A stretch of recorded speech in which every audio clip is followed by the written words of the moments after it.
gentlemen, our next international speaker is Kelly Trumpbour. Hello.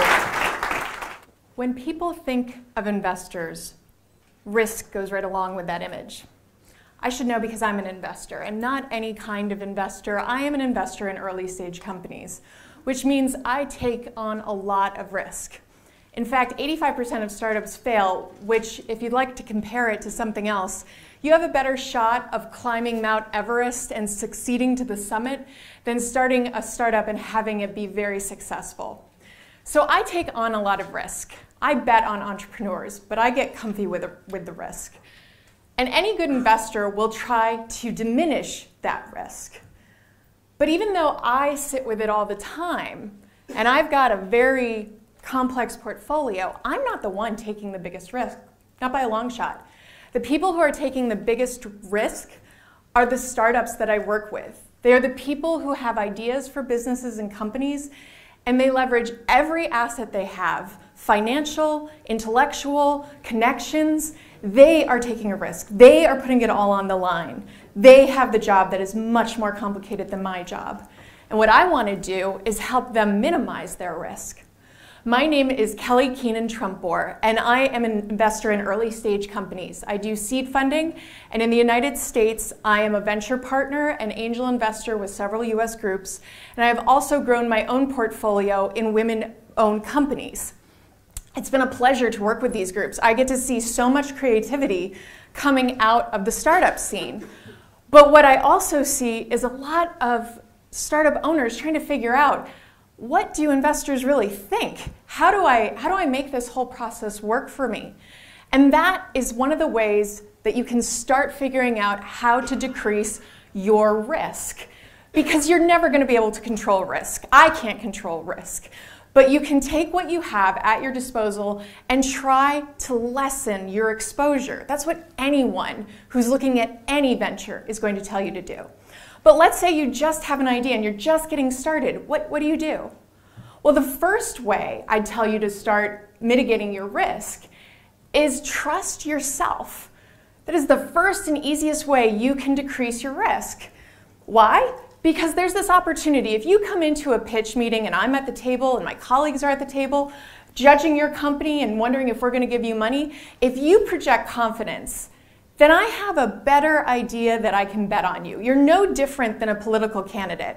I want to give you my vote. I'm expecting that you and your team and the people you have surrounded yourself with can get the job done. And I am betting on you as a person and the people you are putting around you as much, even more, than I'm betting on your idea.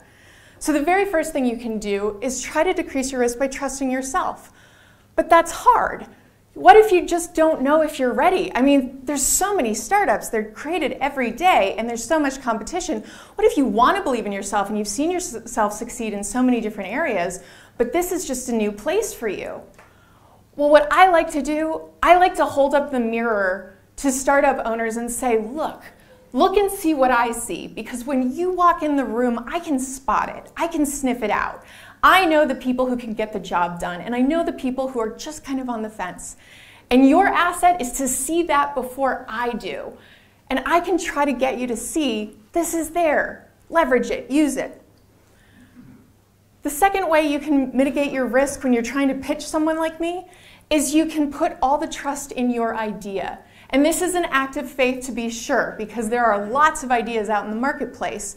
But when you start with the idea that this idea will succeed, do you know what you're telling me as an investor? You're telling me that you've studied the marketplace. You know the marketplace. You are a member of reality. You are not off in some place going, I have no competition. It's just the best idea ever. When I hear that, you've told me two things right away. You've told me you haven't done research because there probably is a competitor out there. Or all your competitors are smarter than you and they've abandoned that idea because it doesn't work. So to tell me you have no competition, it's a losing argument. But if you say to me, no, I'm betting on this idea, to be able to say that, to have that faith, you've got to have done your homework. And you've told me there's a place for this in the market. That gives me a sense, and my colleagues a sense, okay, there's a good shot here. Let's see more. I want to hear more. The third way that you can decrease your risk is you can say, how do I think like the expert that's about to judge me? In this case, it would be me, the angel investor, the venture capitalist, but it could be anyone. We're up against experts all the time. And what you want to do is you want to think, how does this expert think? In investor world, we're a very different audience than your customer. If you talk to us like you talk to your customer, you'll lose us. You want to seize the opportunity of talking to us as a very specific audience. I may love your product, I may see it in a store, and I may want to buy your product, but that doesn't mean I'd invest in your company. Not unless you can tell me better things like, what's the exit strategy for me? When do I get my money back? Does it grow and how much? Sure, a lot of this stuff is guesswork when you're first starting out, but if you can tell me those things, there's a better shot of me backing you and me suggesting that other colleagues of mine will back you. But what if you just don't know? I mean, how do you know what investors think? I mean, who knows what's going through their mind? Well, that's one of the things I really love doing. I love opening up the investor mind because I can tell you what I think. I can translate my thought process. And that's really important to me because I wouldn't practice anything, I wouldn't preach anything I'm not willing to practice. And I did all of this. I trusted myself, I trusted my idea, and I trusted that I could think like a group of experts because I didn't come to investing from the startup world or from financial backing. I came from politics. It's a really out there field. And when I invested in my idea that I could be a great investor and grow a great portfolio, I'm doing exactly what you guys do. And I think the most significant risk we all face is the belief that boundaries to knowledge, money, or resources are impenetrable. And I'm against that, and I think all of you have great potential, and I want to help you seize it. Thank you very much.